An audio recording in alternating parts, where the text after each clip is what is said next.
Hello everybody and welcome back to my YouTube channel. If you're new here, then hello, my name is Shauna Astle and I am the creator of the DMP Diaries. So this video is going to be just a little bit of a catch up, just a roundup of my first term and a bit, starting my master's degree course, starting my dance movement psychotherapist in training course. Questions are in between my undergraduate course and this, also finding out just how I felt with the interview process, how I felt on the first day, how I felt going back to academic studies and more things like that. So if you're interested in this video, then please do keep watching. Alright, so don't mind me, I've just shoved comfy old clothes on. I'm actually wearing one of my old Viva tops. Fresh faced out of the shower, but we're getting straight in. So just putting some SPF on. This won't be a makeup tutorial, I'm not a makeup artist, but if you do have any questions down below, products, etc., if you see something but don't know the name or want to know my shade, then just pop it in the comments below and I will get back to you with the answer as soon as possible. But my first term of DMP training, so my first term in my master's degree, it's a little bit later now. We are about halfway through, or just under halfway through my second term, but life is busy and I really wanted to record this video just for me to even look back on and help anyone that may be doing this course in the future or a similar course or is just interested. I just want to cover a few topics really. That may be beneficial to you, it may not. Hopefully it's not boring, but I'm going to be doing my makeup alongside it, so hopefully that can at least be some sort of entertainment. Alright, so finding out that I got into my master's degree course. So for those that don't know, I'm studying to do dance movement psychotherapy, and finding out that I got onto the course was honestly, I didn't believe it. Part of me just didn't believe it.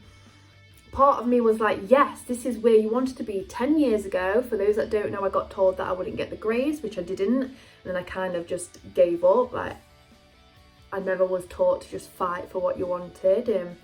If you've been told that you've not got the grades, you won't get the grades, and that's it. And I carried that across for, like I say, 10 years. For some reason in January, it hit me that I have actually got a degree, which I got told that I also wouldn't end up getting into university or passing at university if I did. So it just hit me in a January lockdown and I thought I'm just going to have a look into it, see if I've got the qualifications. I got the qualifications, I had an interview, but the interview date was for 2 months after. So I kind of just was like, well, I'll turn up to the interview, I'll do everything that I can to prep before, but I don't think I'm going to get it. Like, who am I kidding? Fast forward to the interview and I felt like it was a good interview. I felt like I got it, but there was some things that I may have said that I thought, you're so stupid, like you've not got it, like why did you say that, just proving why you aren't clever enough to come onto this course, because I might have said just I don't know, a word or a sentence that isn't academically correct sort of thing. So me just being a self-critique basically. And then when I found out a couple of days later that I did get onto the course, I was so happy. Like I say, I just didn't believe it. It's almost like I needed to be there and enroll and stuff to know that they didn't make a mistake. But yeah, I was relieved because it's something that I'd wanted for so long. Kind of just, yeah, forgot about it because I thought it was never going to be an option for me. I got told that, I thought it, I believed it. Don't regret anything that I've done since, because it led me to where I am right now and I've gained loads of experiences. Why can't I find my brush? Yes.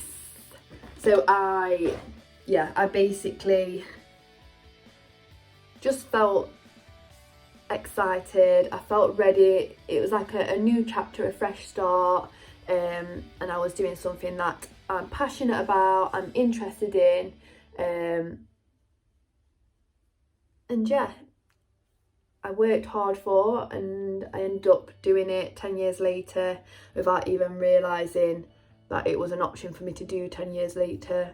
So yeah, I was excited, I was relieved, I finally felt like I had a bit of purpose in my life. I could help people more than I already was helping people. I am using this as this camera as a mirror. I do apologise if it puts people off. So yeah, I think that's my answer to that. Starting the master's degree, so like the first day, for example, I did feel quite like, what are the expectations? Do I need to look like a pretty dancer? Do I need to know every single part of the brain? Because I don't. Like, will I be the oldest because I've had a gap year before uni? I had uni and then I had like a few years performing, a couple of years doing personal training and class instructing. So yeah, I kind of thought I'd be the oldest, which that wasn't the case. I'd say I'm quite middle. Like, there's some people straight out of uni, there's some people that had like a gap year, there's some people that have just been all over the world, travelled, performed, done other things, taught dance, etc. And they are now like in their 30s, like early 40s as well. There have been some people that's already left because it wasn't for them, or just time, or they got on to tours for performing and realised they wanted to still perform, and they'll come back to it at a later date kind of thing. So yeah, I just was worried about the expectation in terms of like, do I need to point my toe? Do I need to worry about the judgment of how I look when I'm moving, or is it different? It's completely different. Whereas obviously it's different to improvisation when it comes to dancing in an undergraduate degree in a performing industry. If I didn't point my toe, no one's going to be like, that should have been a pointed toe, kind of thing. So everything, like, there's nothing that you can do that's wrong, basically. So there's the difference there as well. But starting, yeah, and obviously meeting people that I'd never met for the first time. I'm used to it with dance contracts and stuff, but just, yeah, not knowing who's going to be there, what they're going to be like, first impressions, knowing that people are judging me off of the first impression. I didn't know anybody at all, but I really liked that as well. And now we know each other really well, like on the most personal level you could ever know someone in about 20 weeks, if you think about it. I've only really known them about 20 weeks, and I know some of their personal stories that some of their friends and family don't even know, and vice versa. So I want to talk about getting back into academic studies. I've never been the most academic person. I've never passed maths. I had to retake my English to get into university for my undergraduate course, which was for dance. So yeah, I've never been great at reading and writing for that matter. My housemate, bless her, she used to help me at university in my undergraduate degree. She used to restructure my essays for me and reword things for me and tell me if something wasn't making sense. And it was nice because I lived with her, so it didn't feel like a hassle. She wanted to, whereas now I'm living at home, so that's also different, which I'll probably go into in a kind of updated sort of video further down the line, when I can talk more about it, maybe, if it's something that you do want to hear about. I understand that this may be boring. Yes, academic studies. I have a mirror here and I haven't even been using it. Yeah, so academic studies. I've just always struggled with academic studies, and I don't think it'll ever get better. I will obviously learn more. I feel like I will always study better now compared to when I was at school, college, even university for my undergraduate course, because I'm learning how I learn. Whereas at school they kind of just give you a book or give you mock exams, and that's not how everyone learns. So I'm definitely better now. I've got older, but I've had to work at it. I've had to figure out, and I still probably haven't figured out the full way that I learn the best. Active recall definitely helps, but it does stress me out. Just going over things help to some sort of extent. But yeah, with my master's degree as well, they kind of just give you a little bit of information, a couple of references to what they found useful for the lecture that they've given me. And then they're just kind of planting the seed for you to then go off and further your studies on that. They said something like it's a 38-hour after the university day, because I only go in on a Monday, but you should be putting 38 extra hours in a week. Now imagine trying to work and maybe keep a social life to some sort of extent. You've got loads of responsibilities. I have a puppy, everything like that. It can be stressful, and I'm still working on managing that, working on listening to me, working on like expectations of others and if they meet my needs as well, because I'm very used to not putting myself first. I pretty much put myself last. But now the academic studies are getting more difficult. Now I'm in my second term. I know I'm talking about my first term, but now I am heading into my second term. I am getting a lot more stressed.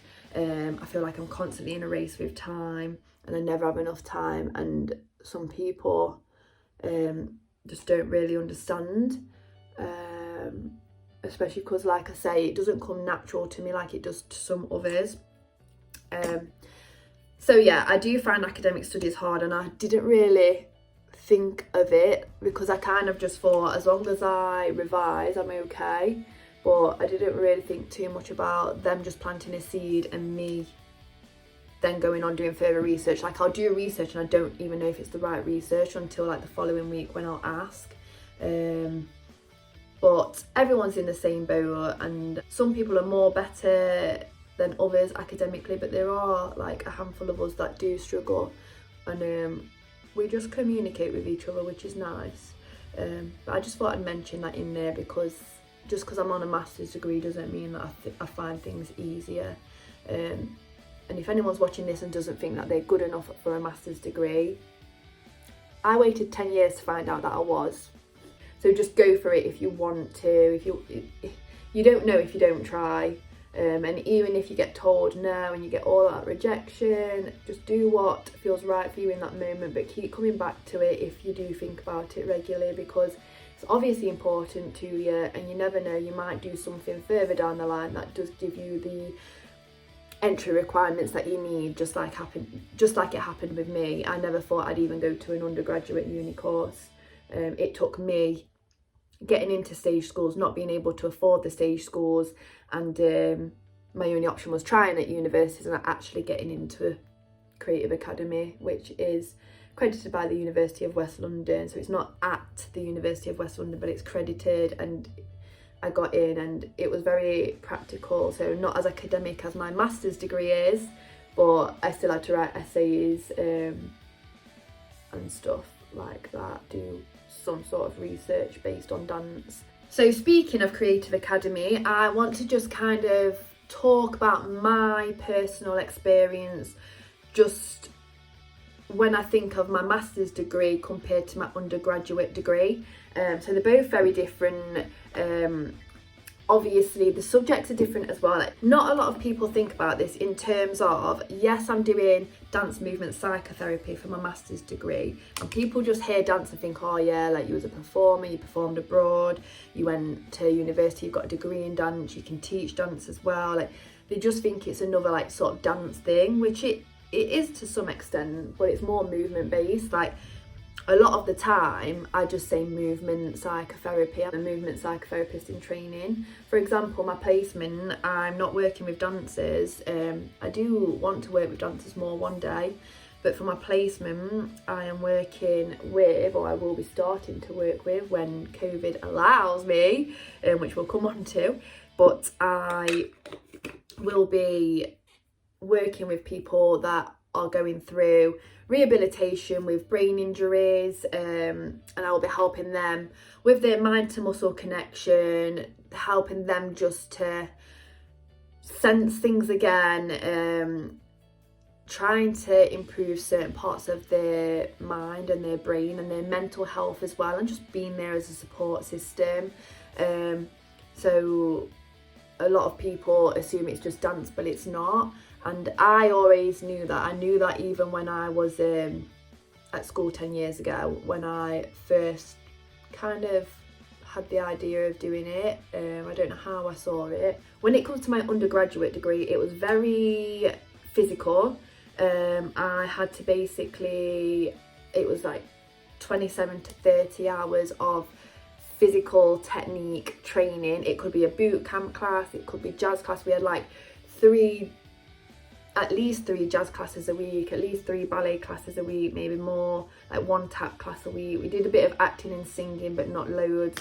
We had classes that I never even heard of, techniques that I never even heard of, like release, obviously contemporary as well, but they was 2 separate ones for the most part. Lots of performing opportunities, but yeah, lots of hard work, and yeah.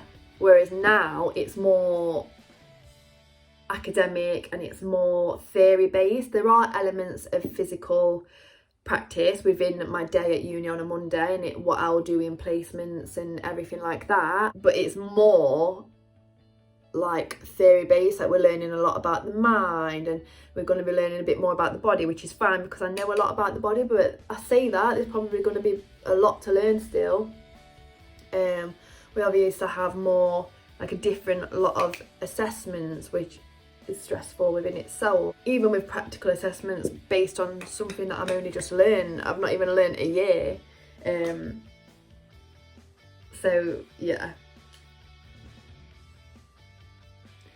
And then, but when I am qualified to do dance movement psychotherapy or movement psychotherapy, it will be more physical. I'll obviously continue to learn, continue to develop my knowledge, and that will require reading and everything. But in terms of work wise, I will definitely be doing more physical aspects of it with my clients and patients. But whilst I'm in training, it is more theory based, and it is a lot of information. We had our external examiner come in. I don't know why he came in to like just ask us questions about the course and whatnot, but he basically said it's a lot of work, especially in the first and second term, because they're cramming in about 4 years worth of work into 2, and obviously the second year is more based on a module as a whole, not loads of different modules. So the first 2 terms especially are the most intense, which I feel that intensity, but it's okay, we're managing. I'm joking, I am okay. But so yeah, just the hours are different. It's a lot of hours. But when I was at my undergraduate, I was living away from home. I was with people that are doing the exact same course as me, going through similar stuff. We was more similar ages as well, and yeah, I just think it was easier in a way back then because, like I say, I'm surrounded by the same people in the same environment, a lot more physical, which I was used to, and I literally lived around the corner from university, and they was so helpful. You probably got spoon fed a lot more at my undergraduate degree compared to my master's degree, which is, I knew that that would be the case anyway. Same, it'll get a little bit less spoon fed even more if I went on to do my PhD, for example, which I did contemplate, but now I don't think I'm going to. I just don't think I've got it in me another year or 2 of education. I just don't think I've got it in me anymore. Next, I want to quickly talk about uncomfortable situations. I'm not going to talk about it for long, but if there is a trigger warning, I will pop it on screen now before I carry on talking. So if you need to fast forward, please do. All right, so then, uncomfortable situations. So I knew from, like, I think I've spoken about it on another video, from the first lockdown, I know that there's still some elements of healing that I need from trauma that I've experienced when I was younger, and I was aware of that, and I knew. Come here, come here. What's this? Come here. What's this? Wow, hello, mister. And oh, he's gonna get my sponges, this dog. tell you. He's obsessed with these. Anyway, so I was aware like that's why I needed therapy to support me through placement, because although it can be rewarding, it's definitely going to be intense, and there's going to be times where it is quite sad, and we're dealing with people who are vulnerable, we're dealing with people who are really struggling with severe mental health challenges. Kobe. So there are going to be hard times, and you need the support around you, especially support that you're not close to, and you can just talk about anything and everything, and you don't feel like you're going to be judged by. Not that I deal with like people in my life either, but yeah, so I knew that my therapy session, things might get difficult, and placement, things might get difficult. However, there's been times in classes where we do sometimes share our personal thoughts and process if it's come up within that session, and I've not really been aware and prepared for it to come up in the sense of someone expressing their trauma, their stresses, their struggles, because it's come up for them, that I can relate to because it's come up for me as well, but I just chose not to share, for example, just because that's just my decision. I hate the thought of people staring at me, even if it's for a good reason, even for singing happy birthday to me. I'm not good at dealing with that. So when it comes to someone sharing something that they've been through and I can relate to that, and it brings back some of my challenges and struggles, still managed to get something, that's been difficult. And then coming home and just trying to release it and not dwell on it, and because I come home late, I don't want to have nightmares, for example, or I don't want to have a sleepless night because I'm overthinking about stuff. So uncomfortable situations, I didn't really think too much about it being on a Monday, because when I first started at university I was like, oh, this is great because I can be tired, I can be stressed, and when we're doing our movement practice I can kind of release it all, and I'll go home feeling good. But that's not the case every week, and yeah, that has been hard sometimes, more so in the beginning, but yeah, now every now and then it has still caught me off guard, and I think that's it, when it's caught me off guard. Whereas when I'm going into my therapy sessions, I know it could come up, because it came, like some things came up in the first week that I knew would come up but not in the first week. So now I'm just prepared for the unprepared. I'm preparing for the unexpected. But I wasn't like that, especially for a Monday whole day at university. Now I still can get caught off guard, but I'm still prepared when someone goes to share a personal story. I'm like, this could be anything that could set me off, sort of thing. I got it off of my dog, but it definitely needs chucking in the bin now. Anyway, and then talking about therapy, I'm going to have a quick brief talk about therapy. I did start to do videos about it, and then I just thought, am I sharing too much? There are cards that I want to keep to my chest, especially while I'm still working things out. But just to briefly talk about it, I knew certain things would come up, but there have been things that I didn't think in a million years would come up. And honestly, my therapist, like, she's not my best friend at all. Apologies about that. But my therapist she's like a best friend, like even in good situations, like obviously if I've got a lot to vent out, I will vent them out. And she's good, like she actually listens to me, whereas I haven't felt heard in such a long time. For the most part anyway, not on a weekly basis. So yeah, I think even in like towards the end of the first lockdown, I think it was, I did kind of sign up to that BetterHelp app, which is online like therapy and counsellors, but for some reason I cancelled it, and that was because I was having night terrors about a certain thing from the past, and I think it was £40, and I just didn't feel like it was going to benefit me. Like I felt like I needed to be with my mum, but I was living not with my mum. So yeah, I felt like I'd feel heard by her, so I just thought I needed to wait for lockdowns to pass, and then I can kind of tell her what I'm experiencing without people overhearing and not understanding. But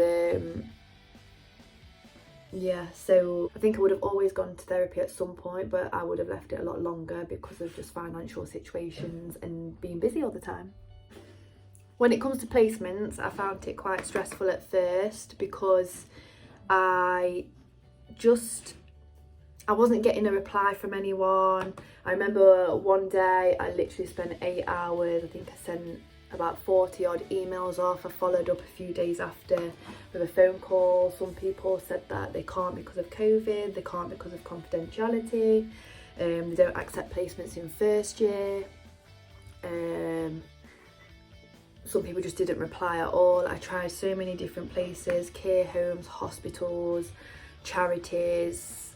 I tried so many different things, and especially as more people were starting to get onto placement through people that they may have worked with in the past or know of people that's worked there. Even my therapist was trying to help me at one point, get me into contact with people that she's worked with. I was just getting nowhere, and I was starting to get stressed, and I just felt like COVID was against me, like, and we have to go out and get these placements ourselves. Uni don't do it for us, which again, when I did placements at university to teach in schools, the university that I did my undergraduate course at, they found the schools for us to do our placements in. So again, just a bit stressful. I wanted to just get my foot through the door. Now, luckily, I have got onto a placement. However, COVID is still stopping me from starting. So it's a blessing in a disguise because I've really wanted to work with this area.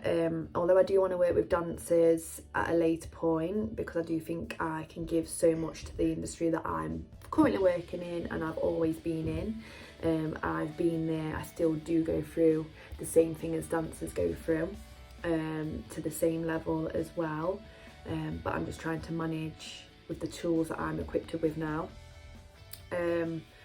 But yeah, I've always wanted to kind of delve into working with people that have had or are currently in the process of coming out of rehabilitation for brain injury. So I will be, and hopefully very soon, will be doing my placement at Nottingham Brain Injury Rehabilitation and Neurological Care Centre. It's such a long sentence, I always have to really focus when I say it. I tell you, I'm not academic. And I was meant to start at the beginning of January, but it's had to be pushed back just due to COVID and whatnot. But I will be starting soon, and I will obviously not be able to share anything really. So I'll try and share as much as I can, but it won't be a lot really. But yeah, that is what I'm going to go and do. But placements have been a struggle, they still are.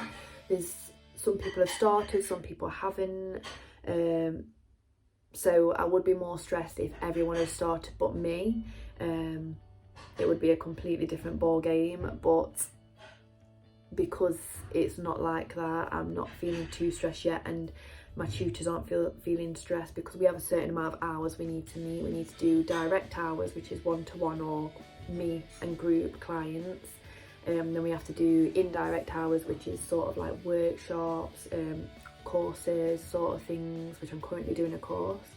We have to do 60 hours of mental health familiarisation, which I haven't got a place for yet, but no one has. And 80 hours of therapy, which I started therapy way before I even did my supervision. So I started therapy from the very start anyway, because I knew it'd be beneficial for me. So I will definitely go over those 90 hours, but it's a good investment, so I'm not bothered about that. And all of the assessments and everything, of course, we've got to do as well, and we've got to try and get the best that we can to make sure that we pass this master's degree. And then last thing that I want to talk about really is vaccines. So we had to get in contact with occupational health. We can't do it through the doctors. I don't know why, because it would have probably actually surprisingly been easier to do it through the doctors. But for whatever reason, we have to do it through the uni, which is occupational health, and we have to get certain vaccines because obviously we're dealing with people that are vulnerable, but also it's to protect ourselves too. So like hepatitis B, TB jab, things that we haven't got. You have to have a chickenpox one if you haven't had chickenpox, which I have. But yeah, I had my first dose of hepatitis B and my initial appointment just before Christmas. I was meant to have my second lot of hepatitis B in January, and for whatever reason it's got cancelled. I think it's due to COVID and short of staff or whatnot, but none of us can get a appointment now. So they did say that you can't actually do your placements without having been up to date with those vaccines. However, some people have started and they've not had a problem. I think it depends where you go, so fingers crossed I'll be okay there. But some things seem very slow with the university itself, and then like some things you have to chase up for and ask questions again and again and again and email different people, but then some things they are on it. So that's all I would say within that. And then the last thing that I want to finish this video with is what I've learned so far. So of course I've learned so much, but in terms about myself, I'm just learning to accept who I am, accept how people see me, and just I'm learning to know my worth a little bit more. In terms of academic work, in terms of the dance industry, in terms of boundaries with clients, in terms of friendships, family, everything like that. I'm just learning a lot about myself, and I can feel the growth, and I know it's making me a better person. So I can't wait to see the person I develop into over the next couple of years and going forward, because there's always room for growth. So if you did like this video, then please do let me know. If you're on a course very similar or starting this course, then comment down below. How are you feeling? Do you feel ready? Anything to do with the university, some people did have to chase up about applications. There's a Facebook group, just know that you're not on your own, but if you want that reassurance from other people, just post it on that Facebook group. If you scroll down quite far to this time last year, you'll see loads of other people have done that themselves. Subscribe if you're not subscribed already, and if you have anything else to say, whether you've done this course before or not, then definitely feel free to pop your words of wisdom down below, or share your hurdles that you had to overcome, and give the video a like if you did enjoy it. Like I say, I'm not a makeup artist, but this is me getting ready. I've just got to do my eyelashes and then I'm done.